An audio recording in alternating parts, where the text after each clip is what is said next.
The man wandered through the entire village, asking for just a bite of food, but every door turned him away. Hungry and exhausted, he noticed a smooth, shiny stone lying by the roadside and smiled as an idea came to mind. Carrying the stone, he walked into an elderly woman's yard and politely asked if she had anything to eat. The old woman apologized kindly and said she had nothing, not even a handful of rice left. The traveler nodded, reached into his pocket, and held up the stone. "That's all right," he said with a grin. "I have a magic soup stone. All I need is a pot of water, and I can make the most delicious soup you've ever tasted." Curious, the old woman quickly brought out a large pot and lit a fire beneath it.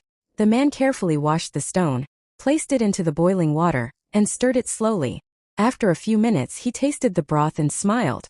"It's already wonderful," he said, "though a pinch of salt would make it even better." Eager to see the magic work, the old woman fetched some salt. The man stirred again before saying, "A spoonful of lard would make the soup rich and hearty." She hurried inside and returned with a generous scoop. As the lard melted, a delicious aroma filled the air. The traveler breathed in deeply. "This reminds me of the soup I once had with a little sausage." Without hesitation, the old woman admitted she did have some sausage after all and brought out 2 large links. Soon the soup smelled even more irresistible. Then the traveler casually mentioned that a few potatoes, carrots, onions, and fresh vegetables would make it perfect. The old woman happily made several trips to her garden, gathering everything she could find, and together they chopped the vegetables and added them to the pot. At last the soup was ready. The traveler served the old woman the very first bowl. She took a sip and her eyes widened with delight. It was the richest, most flavorful soup she had ever tasted.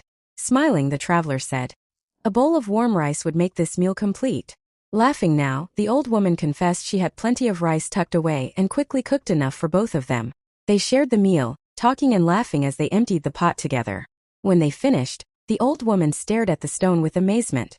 "Please," she said, "sell me your magic stone so I can make this soup whenever I want." The traveler gently picked up the stone and placed it back into her hand. "The stone was never magical," he said with a warm smile. "The real magic came from your generosity. You already had everything needed to make a wonderful meal. You only needed someone to remind you to share it." The old woman stood silently, realizing she had claimed to have nothing even though her home was filled with enough food for both of them. From that day forward, whenever a hungry traveler knocked on her door, she never turned them away. And the traveler continued his journey with an empty pocket but a full heart, knowing that sometimes the greatest magic is simply bringing out the kindness people already have inside them. True wealth isn't measured by what you own, but by what you're willing to share. Sometimes all it takes is a little wisdom to awaken the generosity hidden in every heart.